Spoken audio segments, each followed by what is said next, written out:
अमृत juice दिलं होतं त्यांना आहे ना. एक 2 वर्षापूर्वी पिशवीचा कॅन्सर झाला होता. त्याच्यानंतर त्यांचं पिशवीचं ऑपरेशन पण झालं. त्याच्यानंतर परत त्यांना एक दीड महिन्यापूर्वी त्यांना परत आतड्यांचा कॅन्सर झाला. मग त्यांचं ऑपरेशन झालं. त्यानंतर बरेच त्यांचं खूप प्रॉब्लेम झाले. त्यांचे जेवण वगैरे पण त्यांचं म्हणजे उठणं बसणं बंद झालं, जेवण वगैरे बंद झालं. पण आपण त्यांना आहे ना 15 दिवसापूर्वी अमृत ज्यूस दिलेला होता. तर त्यांना काय रिझल्ट आला आपण त्यांच्याकडनंच ऐकूया. ते आहे त्यांच्या मुली, आपण त्यांच्या मुलीकडनं ऐकूया की आजीनं कसं वाटतं आणि काय फरक पडला. नमस्कार, मी लक्ष्मी वाघमोडे. ही माझी आई पार्वती शिंगाडे, ही सोलापूरची आहे.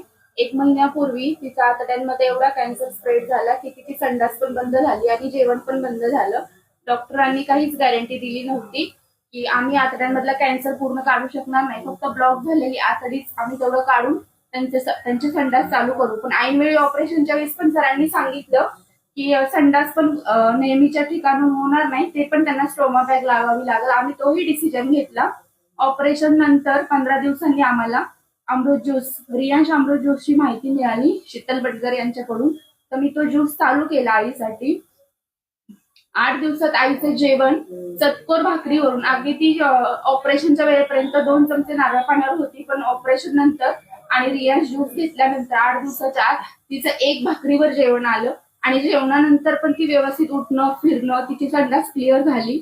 ऑपरेशन पूर्वी कॅन्सरची लेवल 3800 एवढी होती आणि रियांश ज्यूस घेतल्यानंतर कॅन्सरची लेवल 398 इतकी RFT लेवल तिची आलेली आहे. आणि आता ती सध्या नॉर्मल आहे आणि ती हा ज्यूस